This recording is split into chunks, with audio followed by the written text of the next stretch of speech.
네, 발표 시작하도록 하겠습니다. 네, 저희는 100년 동안 지속 가능한 토크노믹스 팀의 복진솔, 이재승, 이한호, 전진현입니다.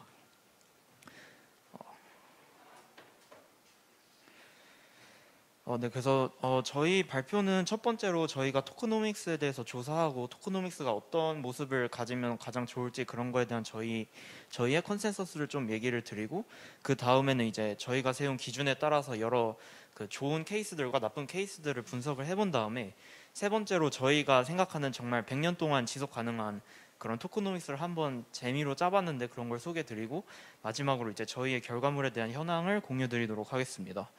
그래서 발표 들어가기에 앞서서 우선 저희는 지금 뭐 최근에 좀 많이 오르긴 하겠지만 아직 고점 대비 굉장히 처참한 하락장 속에 있는데, 이런 하락장이 토크노믹스와 프로토콜에 대한 그런 지속 가능성을 고민하는데 굉장히 좋은 시기라는 거를 말씀드리고 싶습니다. 왜냐면 상승장에는 얘가 스캠이든 간에 근본이든 간에 오히려 근본이 더 스캠보다 좀 그런 화력이나 이런 게 약한 모습을 볼 수 있는데, 왜냐면 상승장 때는 이제 뭘 사도 오르고 뭐 더 좀 화끈하고 이제 좀 달콤한 그런 프로토콜들의 사람들이 몰리기 때문에 그런 노이즈가 많이 있지만, 이제 지금 같은 하락장애 같은 경우 이제 정말 지속 가능한 애들만 살아남았고 옥석이 가려지는 시기라고 생각합니다.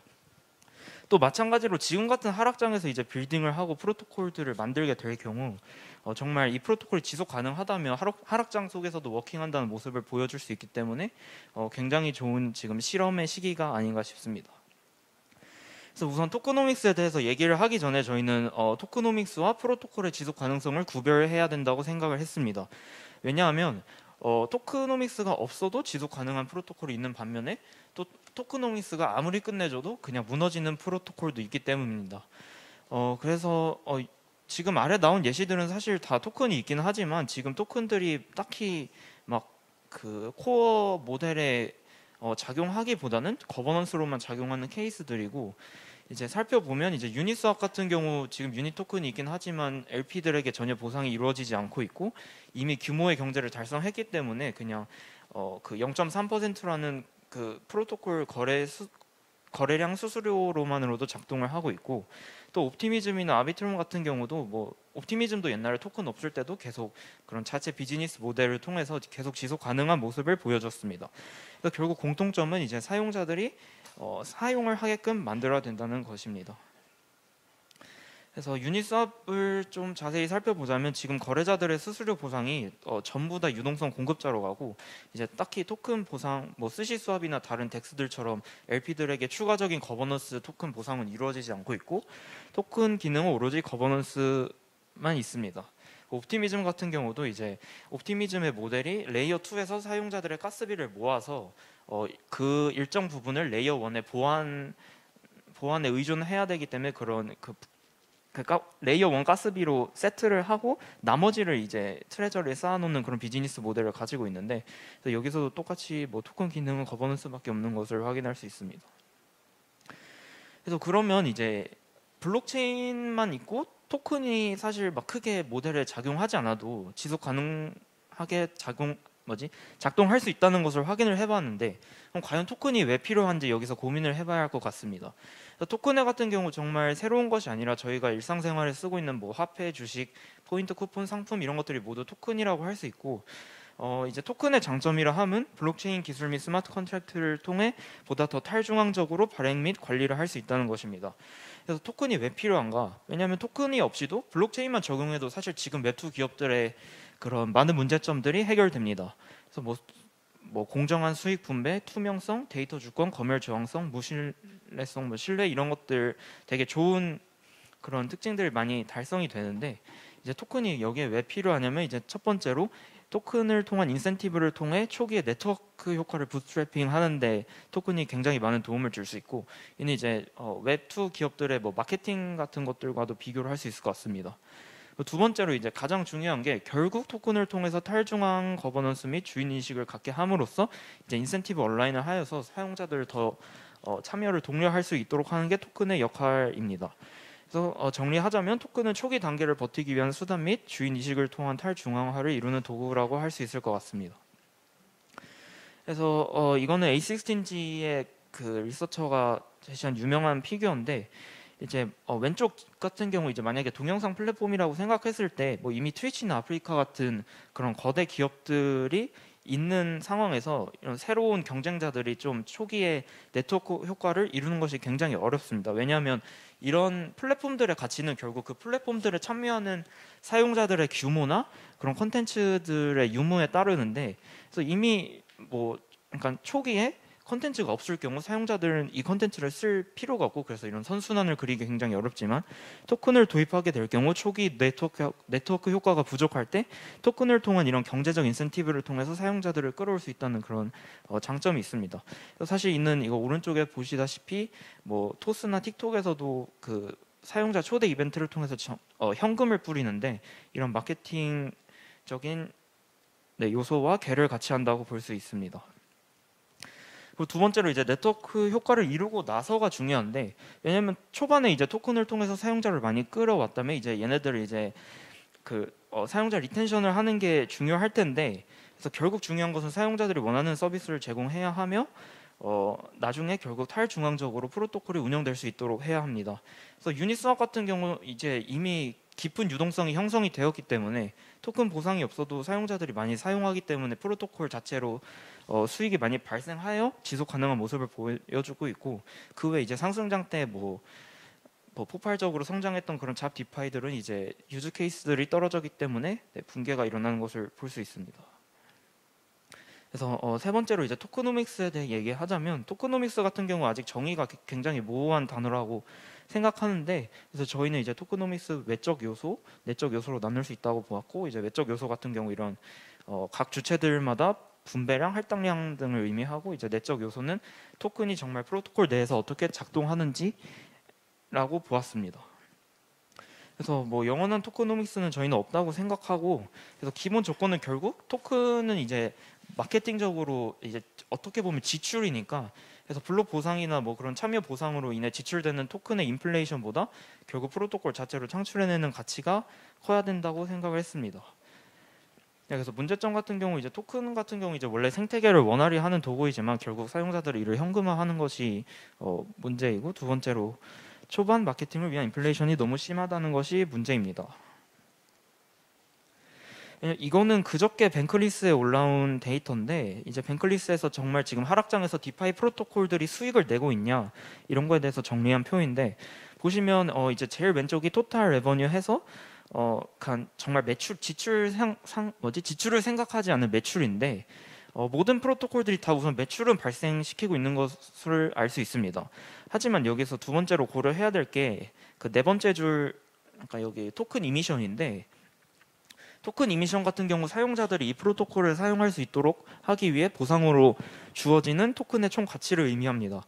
그래서 여기서 이제 매출과 지출을 해서 빼보면 넷 인컴이 나오는데, 괄호친 게 마이너스인데, 이제 대부분의 프로토콜들이 다 계속 적자 운영을 하고 있는 것으로 보이고, 이제 그나마 좀 흑자 운영하는 게 메이커다오 이 정도가 있습니다. 유니스왑 같은 경우 현재 지금 그 발생하는 수수료가 그 다오로 누적이 안 되고 다 유동성 공급자들에게로 가기 때문에 현재 뭐 넷 인컴이 집계가 안 되는데, 어쨌든 그래서 지금 대부분의 디파이 프로토콜들이 아직도 적자 운영을 하는 것을 볼 수 있습니다. 그래서 결국 저희가 이제 여러 글들을 많이 읽어보고 하면서 저희가 내린 지속 가능한 토크노믹스의 정의는 다음과 같은 5가지 기준을 만족해야 된다고 생각을 했는데, 첫 번째로 이제 토큰이 인센티브로 잘 작용하여서 참여자들이 참여하여 성장에 기여할 수 있도록 하며, 두 번째로 이제 토큰이 초기 네트워크 성장에 도움이 되고, 세 번째로 이제 개인이 이루지 못한 것을 집단으로 이룰 수 있도록 합니다. 네 번째로는 이제 프로토콜의 성장이 토큰의 가치로 전가가 되어서 계속 선순환을 그리도록 해야 할 거고, 다섯 번째로 이제 토큰의 인플레이션보다 그런 프로토콜이 주는 가치가 더 많아야 된다고 생각을 했습니다. 그래서 뭐 이건 넘어가겠습니다. 그래서 저희가 두 번째로 이제 이런 기준에 따라서 케이스들을 스터디해봤는데, 첫 번째로 이제 바이낸스에서 운영하는 바이낸스에서 출시한 BNB 체인입니다. 그래서 개요 같은 경우 이제 다들 잘 아시다시피 EVM 호환 레이어 1 네트워크이고, BNB 토큰의 경우 네트워크의 수수료, 뭐 스테이킹, 거버넌스 등 타 레이어 1 네트워크들과 비슷하게 사용되고 있고, 여기에 뿐만 아니라 바이낸스와 같은 중앙화 거래소나 아니면 거기서 실제로 뭐 실생활에서 사용할 수 있는 뭐 여행 상품권 같은 그런 유틸리티도 존재합니다. 그래서 발행량 같은 경우 초기 다른 레이어 1 네트워크의 경우 그 계속 블록 보상을 통해 토큰 인플레가 일어나는 반면에 BNB 체인의 경우 초기 2억 개를 발행하고 블록 보상이 신기하게 하나도 없습니다. 채굴자들은 블록을 캐도 블록 보상은 없고 이제 사용자들이 네트워크를 사용하면서 제출한 그런 가스비로만 보상을 받고 있고, 또 이제 게다가 소각 모델까지 존재가 하게 됩니다. 그래서 소각이 어떤 두 가지 모델로 이루어지고 있는데, 현재 첫 번째로 이제 BEP95에 의해 모든 트랜잭션 수수료 중 10%가 소각이 되고 있습니다. 하지만 이는 굉장히 미미한 소각량을 보이고 있는데, 그래서 두 번째로 이제 그 바이낸스가 도입한 소각 모델이 아래 식대로 분기별 그 분기마다 투명한 온체인 상에서 자동으로 소각을 진행합니다.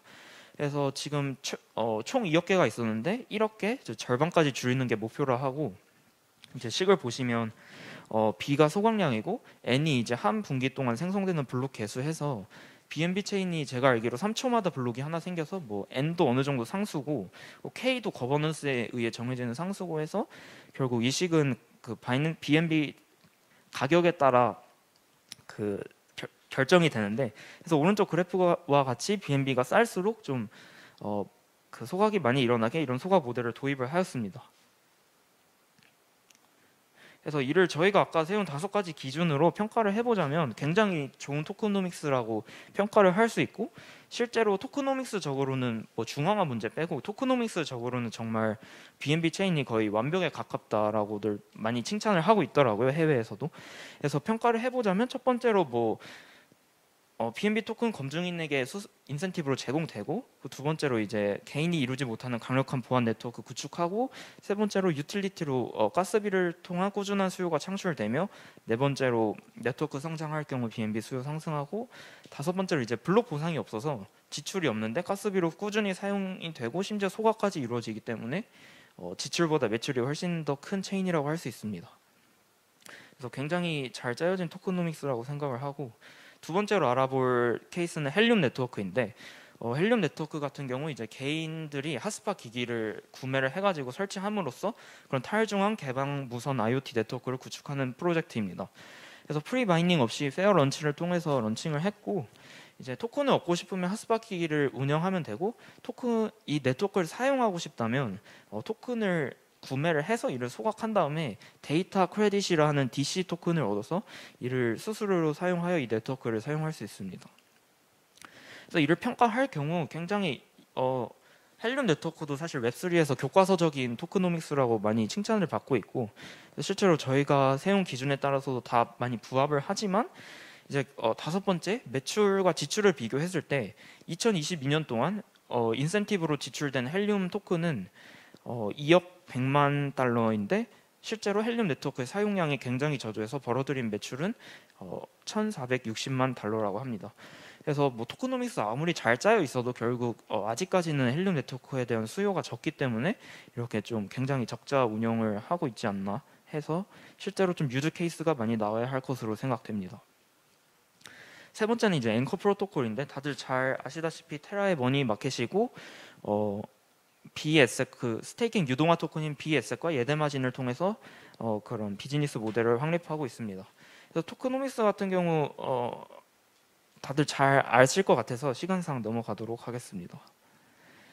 그래서 이제 앵커 프로토콜 같은 경우 앞에 두 가지 케이스와 달리 어떻게 보면 결국 실패했다고 볼 수 있는데, 여기서 좀 부족했던 것으로 보이는 것은 우선 인센티브로 제공되는 게 좀 과했다고 생각됩니다. 왜냐하면 앵커 프로토콜 같은 경우 예치자들에게 무리한 20% 이자율을 제공하기 위해서는 대출자가 많이 존재했어야 되는데, 이 대출자들을 끌어들이기 위해서 앵커 토큰을 지급을 했습니다.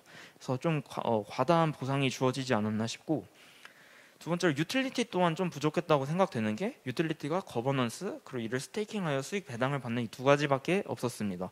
그래서 사실 뭐 앵커를 사용하기 위해서 앵커 토큰이 딱히 필요하진 않은 모습을 보여줘서 좀 부족하다는 평가를 내렸고, 그리고 또 이제 당연히 지출이 너무 과다했기 때문에 좀 지속 가능하지 않았나 싶습니다.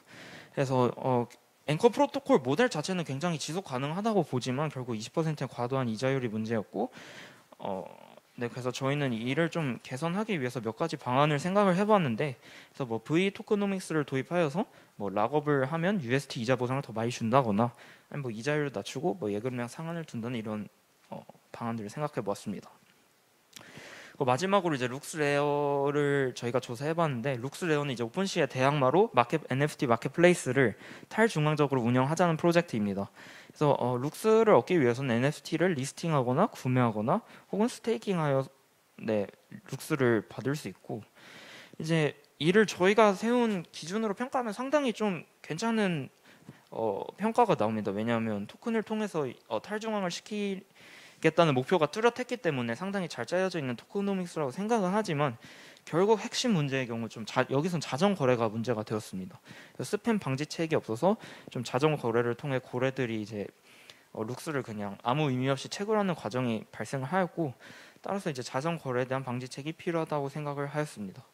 그래서 해결 방안 같은 경우 어쨌든 룩스 같은 경우도 보상이 너무 과다했기 때문에 자정 거래에 대한 수요가 많이 발생했다고 생각을 하고, 그래서 블록 보상을 좀 과다하게 주기보다는 실제로 프로토콜 발생하는 수수료를 통해 뭐 룩스를 바이백해서 제공만 한다거나, 또 아니면 이제 자전거래 방지책 같은 경우 솔직히 뭐 이걸 블록체인적으로 좀 해결하는 거는 좀 뭐 아직까지는 좀 현실적으로 불가능한 것 같고, 뭐 저번에 세션 때 들었던 뭐 SBT 도입이나 아니면 뭐 그냥 유튜브가 사용하는 그런 AI 알고리즘 그런 것들을 사용해야 하지 않나 싶습니다. 그래서 저희가 마지막으로 100년 동안 지속 가능한 토크노믹스를 재미로 짜봤는데, 그래서 저희가 유튜브를 웹3화 해보자는 목표를 가지고 짜봤습니다. 그래서 웹2의 악당이죠. 거의 뭐 여기 물리쳐야 되는데, 그래서 이걸 토큰 및 블록체인을 통해 탈중앙화 시켜보겠습니다. 그래서 문제의식 같은 경우 뭐 저희의 데이터 주권을 침해하고 불투명하고 불공정한 수익 분배, 검열이 있습니다. 그래서 유튜브 같은 경우 이제 수익 모델이 저희가 데이터를 쌓으면 얘네들이 이걸 마음대로 사용해서 광고를 쏘는 거죠. 그래서 또 수익 분배 같은 경우도 굉장히 유튜브가 많이 떼가는데, 멤버십 같은 경우 30%, 광고 수익 같은 경우 45%가 유튜브로 가고, 유튜브 광고 수익 같은 경우 특정 조건을 만족해야 받을 수 있습니다. 그래서 예를 들어 여기 부른의 유튜버 진현이가 있는데 진현이가 유튜버가 조회수가 꽤 나왔더라고요 옛날에. 근데 아직 수익을 못 받았다고 슬퍼하던데, 그래서 이런 수익 창출 기준을 못 맞추는 유튜버들 광고 수익까지 다 이제 유튜브가 떼가는 거죠. 그래서 이를 해결하기 위해 저희가 무슨 프로젝트가 있나 조사해봤는데 디튜브라고 있습니다. 그래서 뭐 디센트럴라이즈드 튜브겠죠. 그래서 뭐 이게 스팀이 아시는 분은 아시겠지만 스팀 블록체인 위에서 작동하는 동영상 플랫폼이고, 동영상을 이제 IPFS에 저장한다고 합니다. 토크노믹스 같은 경우 스팀밋과 굉장히 유사한데, 이제 스팀밋이 좀 그런 담합이나 아니면 뭐 어뷰징 같은 문제로 토큰 경제가 무너지면서 그런 문제가 많았는데, 여기서도 마찬가지로 그런 현상이 발생하고 있고, 그래서 이제 고래들이 좀 좌지우지할 수 있고 이 플랫폼에서. 그래서 이게 구조가 어떻게 되냐면, 제가 좋아하는 영상에 약간 좋아요 같이 누를 수 있는데, 좋아요를 받으면 돈을 얻는데 좋아요를 한 사람도 돈을 많이 받을 수 있습니다. 그래서 좋아요가 그냥 몰릴 것 같은 영상의 퀄리티와 상관없이 그냥 고래들이 영상을 올리면 여긴 좋아요 많이 몰리겠지 하고 그냥 다 거기다 좋아요 누르는 그런 현상이 발생해가지고 좀 토큰이 무너지기도 했고, 두 번째로 디튜브에는 광고가 없습니다. 이제 저는 막 많은 사람들이 이제 웹3에서 웹2의 문제점이 왜 우리가 광고를 봐야 되냐 뭐 하는데, 저는 광고는 필수적이라고 생각하거든요. 왜냐하면 광고주들이 없으면 그런 지속적인 수익원이 발생하지 않기 때문에, 광고를 보되 결국 문제점은 그런 광고를 본 데이터를 침해하는 침해하는 것이 가장 문제라고 생각하고, 그래서 저희는 광고 모델까지도 좀 도입을 했습니다. 그래서 첫 번째로 저희 플랫폼에 이제 그 각 참여자들별로 기능을 살펴보면, 우선 시청자 같은 경우 유튜브 프리미엄 같이 광고 해제권을 구매해서 토큰 유틸리티를 창출할 수 있고, 만약 토큰이 없으면 광고를 당연히 봐야 되고, 뭐 도네이션 기능 뭐 이런 것들 부수적인 거 있고, 세 번째로 이제 저희가 데이터 판매 기능을 생각을 해봤는데, 여태까지는 유튜브가 마음대로 데이터를 빼다 썼으면 저희는 이제 시청자들이 데이터를 뭐 각자의 지갑에 잘 보관하고 이를 나중에 광고주에게 판매할 수 있도록 해서 뭐 watch and earn 이런 모델을 한번 생각을 해봤고, 이제 두 번째로 유튜브 같은 경우 이제 영상 업로드해서 토큰을 채굴할 수 있습니다. 또 뭐 토큰을 사용해서 뭐 자기 영상의 메인 화면에 뜰 수 있도록 뭐 프로모션 기능도 생각을 해봤고, 이제 토큰 채굴 방식을 저희가 좀 고민을 해봤는데, 지금까지 디파이 프로토콜들의 문제가 뭐냐면 그냥 시간에 따라서 토큰 보상이 줄어듭니다. 왜냐하면 출시 뭐 일주일 동안은 뭐 APR이 뭐 1000% 뭐 몇 프로 나오다가 뭐 몇 달 후에는 굉장히 줄어들지 않습니까? 그래서 저희는 그게 좀 문제라고 생각을 해가지고 저희는 이제 시간에 따라 뭐 기본적으로 보상을 감소시키되 이제 플랫폼 내에 그런 활동량이나 광고주가 얼마나 많은지에 따라서도 보상을 좀 동적으로 조정하면 좀 그 지속 가능한 모습을 보일 수 있지 않을까 생각을 해봤고, 또 나중에 뭐 응원 스테이킹 같은 경우 나중에 생각을 해보고, 채굴 방식 같은 경우도 좀 디파이 킹덤의 모델을 저희가 업그레이드해서 생각을 해봤는데, 디파이 킹덤 같은 경우 유동성을 예치를 하면 시간에 따라서 그 클레임할 수 있는 이자의 비율이 늘어납니다. 예를 들어 제가 이자를 100만 원을 받았다 해도 한 번에 100만 원 못 받고 뭐 지금은 20만 원만 클레임 가능하고, 시간이 지나면 이제 더 클레임할 수 있는 게 많아지는데, 저희는 이제 여기서 문제는 이제 그냥 시간만 지나면 사용자들이 이 프로토콜에 기여를 안 해도 클레임할 수 있는 이자가 많아진다는 것이 단점입니다. 그래서 저희는 이제 채굴 방식을 어떻게 했냐면, 첫 번째 영상 올려서 뭐 100만 원 수익이 발생해도 이 수익을 온전히 다 받아가기 위해서는 다음 영상을 통해서 조회수가 어느 정도 나와야 그 첫 영상에 대한 수익을 분배받을 수 있는 그런 좀 활동을 장려하고 토큰 공급도 조절할 수 있는 그런 시스템을 좀 고안을 해보았고, 세 번째로 광고주인데, 당연히 광고주가 있어야 이 프로토콜에 돈이 들어오고 모두가 earn을 할 수 있겠죠. 그래서 광고주 같은 경우 광고 컨트랙트에 토큰을 예치하고 이제 광고가 송출될 때마다 이 차감이 되는 형식으로 짜보았고, 이제 또 좀 더 커스터마이즈된 광고를 하고 싶다면 데이터를 고객에게, 시청자에게 구매를 할 수 있도록 하였습니다. 네. 마지막으로 제가 그림을 잘못 표시했는데, 이제 마지막으로 제일 위에 보이는 토큰 스테이커가 존재하는데, 토큰을 예치할 경우 이제 커브처럼 V 토크노믹스를 생각을 해보았고, 그리고 응원 스테이킹이라는 걸 생각을 해봤는데, 커브 같은 경우 이제 V 토큰이 있으면 유동성 풀에 투표해서 그 유동성 풀에 에미션 되는 블록 보상을 늘릴 수 있는데, 여기서도 마찬가지로 제가 좋아하는 유튜버에게 응원 스테이킹을 함으로써 그 유튜버는 뭐 조회수당 뭐 수익을 좀 가중치를 받을 수 있도록 그런 시스템을 생각을 해보았습니다. 뭐 이제 모든 거래에 있어서 수수료는 트레저리에 쌓이게 되는데, 그래서 이 트레저리 같은 경우 이제 IPFS나 뭐 그리고 대역폭 네트워크, 뭐 라이피어나 그런 네트워크의 사용료를 지불되도록 하였습니다. 그래서 이거를 저희가 세운 평가 기준으로 해보면 다 좀 굉장히 좋다고 나왔고, 그리고 이제 뭐 문제점 해결도 이제 뭐 블록체인을 도입했기 때문에 뭐 데이터 주권, 뭐 검열 방지 등등 뭐 이런 문제점들을 해결을 할 수 있었습니다. 저희가 이제 마지막으로 지금 결과물을 도서를 생각하고 있는데, 아무래도 도서가 좀 페이지가 많다 보니까 작성은 아직 못했고 빠르게는 8월, 나이브하게 10월까지 좀 완성을 해보려고 합니다. 그래서 목차 같은 경우 다 설정을 완료하였고, 뭐 구글 닥스로 같이 쓰고 있는데, 이를 책 페이지로 한 100페이지 정도 작성한 것 같습니다. 그래서 네, 얼른 작성을 한번 해보도록 하겠습니다. 네, 이건 저희 마지막 느낀 점인데, 네, 익명 1은 공짜로 찍지 말고 현금이나 매출 받고 코인 반영해서 줄 생각을 해야 한다고 했고, 익명 2는 이제 사실 웹3가 필요한 비즈니스는 몇 없는 것 같다 해서 대다수의 웹2 기업들은 웹2에 남는 게 맞다고 생각하는 게 익명 2의 의견이었고, 익명 3는 네, 달러가 최고다. 비트코인까지는 봐준다고 합니다. 그래서 사실 저희가 이거를 하면서 토큰노믹스를 오히려 조사하고 하다 보니까 좀 굉장히 부정적인 생각만 쌓이게 되었는데, 책은 아무래도 뭐 사람들 뭐라 해야 되지? 책은 아무래도 좀 디사이퍼 이미지도 있고 해서 이런 부정적인 의견 좀 빼고 잘 작성해 보도록 하겠습니다.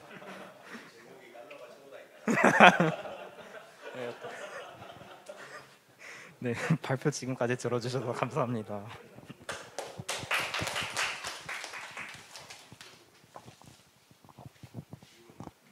네, 먼저 재봉님부터 질문 볼게요.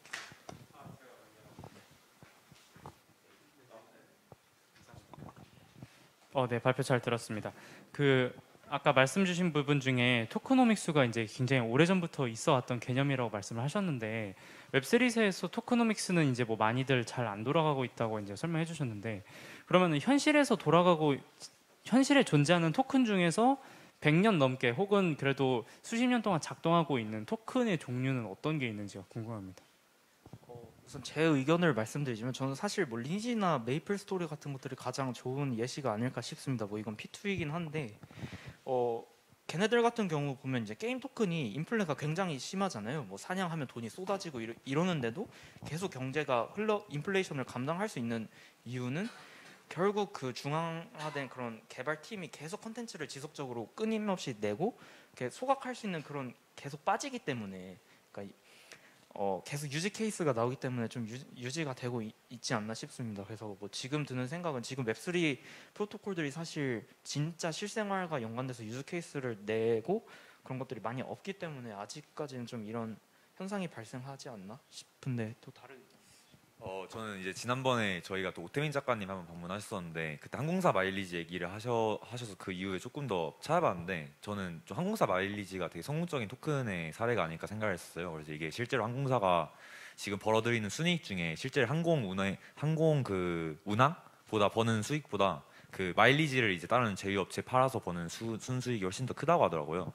이제 항공사 마일리지 같은 경우에는 물론 지금은 좀 중앙화 일부 돼 있어가지고 거래가 안 되고 양도가 불가능한다는 그런 문제가 있지만 이제 실질적으로 유틸리티가 일단 있잖아요. 항공사 그 항공을 할 때 사용할 수가 있고 비행할 때 할인이 되고 그리고 실제로 항공사랑 제휴를 맺은 업체는 그 마일리지를 구매를 함으로써 이제 고객들을 더 유치시킬 수가 있고 저는 좀 그런 종류가 조금 성공적인 토큰이 아닌가 생각하고 있습니다. 네, 저도 그 아까 그 유튜브를 탈중앙한 토크노믹스를 보고 그다음 아까 설명해주신 항공사 마일리지물 생각이 들었던 건데 결국에는 보상을 주기 위해서 토크노믹스를 짜고 그 보상 구조를 만들어 간다는 거면 사실 저는 어떤 서비스든 그 보상이 예측 가능해야 사람들이 쓸 유인이 있다 생각을 하거든요. 그러니까 유튜브 같은 경우에 뭐 조회수가 얼마면 뭐 월 수익이 얼마 나온다 이런 식으로 공식이 좀 성립을 하니까 사람들이 어떻게 직업적으로 접근을 할 수 있고 서비스를 사용할 수 있는 거고 그런 부분이 있고 또 항공사 마일리지 같은 경우에는 반대로 거래가 되지 않기 때문에 그 가치를 회사에서 고정을 할 수 있고 그 고정이 된 가치를 바탕으로 서비스를 이용할 수 있는 게 되게 핵심이라고 생각을 해요. 근데 토큰노믹스 같은 경우에 토큰으로 풀어버리면 거래가 이루어지면 그 가치가 변동성이 되게 심하잖아요. 특히 또 그게 수량이 적을수록 더욱 그 변동성이 심해질 거기 때문에 토큰 에미션은 무리하게 많이 뿌리는 이유도 그 변동성을 최대한 줄여보려고 시도를 하는 건데 사실 그 전까지 서비스가 살아남을 수 있을지도 잘 의문이 많이 들거든요.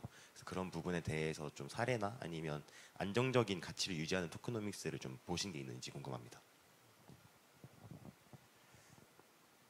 우선 사례나 안정적인 토크노믹스까지는 모르겠고 제 생각을 일단 말씀드리면 저희가 이거 짰을 때 막 열심히 모여서 짰는데 결국 내린 결론이 이게 사실 저희가 여기 뭐 튜브 토큰이라는 걸 도입해서 짰지만 이게 다 USDC로 대체돼도 아무 문제가 없었다는 거예요. 이 프로토콜의 지속 가능성에. 그래서 사실 그럼 왜 튜브를 써야 되느냐? USDC와 튜브는 둘 다 블록체인 상에 있는데 둘 다 블록체인을 통해서 뭐 여러 문제점들을 해결할 수 있지만 왜 튜브를 꼭 써야 하냐? 딱 하나밖에 없거든요. 의결권밖에 없더라고요. 그 차이가. 그래서 말씀하신 대로 그럼 튜브 토큰을 쓰게 될 경우 이게 의결권이 붙어 있으니까 사실 가치가 변동할 수 있고 거래가 될 수 있잖아요. 그래서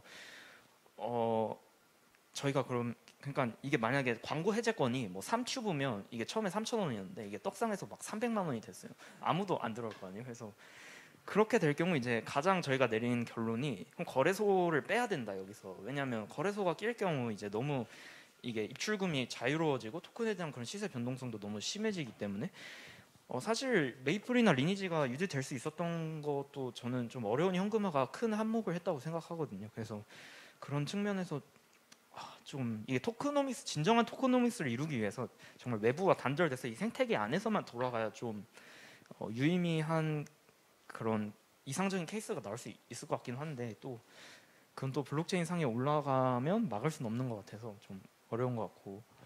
저희도 이제 이걸 짤 때 좀 딜레마에 스로 빠졌던 게 이제 하다가 야, 근데 그 달러로 하면 되는 거 아니야? 라는 결론이 계속 계속 회귀가 되더라고요. 그래서 저희가 조금 이제 방지책으로 세운 게 아까 말씀드렸던 건 첫 번째 일단 거래소. 왜냐면 거래소 일단 상장이 되는 순간 사실 물론 그러니까 저희가 뭐 이름 뭐 저희 웹3 유튜브 내 사용되는 거 말고라도 사실 거래소에 묶인 거는 대부분 이제 투자나 투기 대상으로도 많이 돌아가게 되잖아요. 그래서 일단 거래소의 상장을 일단 초창기에는 하지 말자라는 결론이 나왔었고, 그리고 두 번째로는 이제 그러면 어떻게 구매를 하냐에 대해서 저희 트레저리에 직접 달러를 지급을 하고 그때 그냥 저희 트레저리를 통해서만 튜브 토큰을 받아갈 수 있는 형태의 방지책이 좀 있지 않을까 생각을 했었는데 결국에는 그러면 달러로 하면 되는 거 아니냐 그래서 이런 결론이 돌고 돌아가지고 사실 이 부분에 대해서는 저희도 아직 솔직히 미완이라는 점을 좀 인정을 해야 될 것 같고, 그래서 이 튜브 토큰이 꼭 필요한 이유, 그리고 이 토큰으로만 할 수 있는 거에 대해서는 계속해서 저희도 더 고민을 하고 저희 책에 이제 좀 반영을 해볼 생각입니다. 이제 그 계속 현금과 토큰, 현금을 이제 팩트 받은 이제 토큰의 개념이 계속 나오고 있는데, 사실은 이제 현금의 교환성을 생각하지 않고 그냥 단순히 이제 토큰 인플레를 일으켰을 경우에는 토큰의 가치가 하락하게 되고 이제 인센티브를 이제 덜 받게 되니까 결국엔 유지가 잘 안 되는 경우가 많았어요. 그렇다면은 그럼 현금을 받고 토큰을 이제 발행하게 되었을 때는 현금의 차이가 뭐냐라고 했을 때는 근본적으로 기본적으로 저희가 이제 웹2에서 제공하고 있던 그런 포인트 개념이랑 엮인다면 이제 제가 가지고 있는 포인트는 이제 서비스가 제공하지 않으면은 교환이 불가능하다는 거죠. 그리고 이제 이것들이 이제 국가 간의 경계를 넘어서면서 서로 간의 교환이 일어날 때 그것들이 이제 어떻게 유저가 이제 세계적으로 이제 확장되고 그리고 이제 국가 경계 없이 이제 넘나들 수 있는 그런 부분에서의 되게 장점을 가져갈 수 있을 것 같고, 이제 블록체인이 이제 처음 이제 출발하게 되었을 때도 이제 국가 간 송금이 되게 주요 한 이점으로 잡혀 있었잖아요. 이제 그런 부분에 있어서 이 프로토콜이 좀 더 확장이 될 수 있고 이점을 가질 수 있다면 그거 자체로가 저희가 어떻게 보면 이제 기존의 포인트와 이 토큰 현금이 이제 박힌 이제 토큰이 이제 다른 점을 차별점을 가져갈 수 있다고 생각합니다. 네, 말씀해주신 것처럼 그 USDC를 안 쓰고 그래도 튜브를 써야 되는 거는 결국 웹3에서 웹3 플랫폼이 어떻게 유저를 바인딩할까라고 하면 저는 토큰이라고 생각을 하거든요. 그래서 트레저리 팩트를 하든지 그런 식으로 하는 건 되게 좋은 것 같고, 아티브라고 그런 토크노믹스를 시도한 팀이 있더라고요. 그래서 책 쓰실 때 한번 참고해 주시면 좋을 것 같습니다. 네, 저희가 안 그래도 이 트레저리 형태 같은 경우에는 제가 이제 아티브 참고를 많이 해가지고 이제 그 아티브의 영향을 이미 많이 받은 구조입니다. 네, 아티브 화이팅입니다. 네, 그럼 저희 발표 이쯤에서 마무리하도록 하겠습니다. 감사합니다.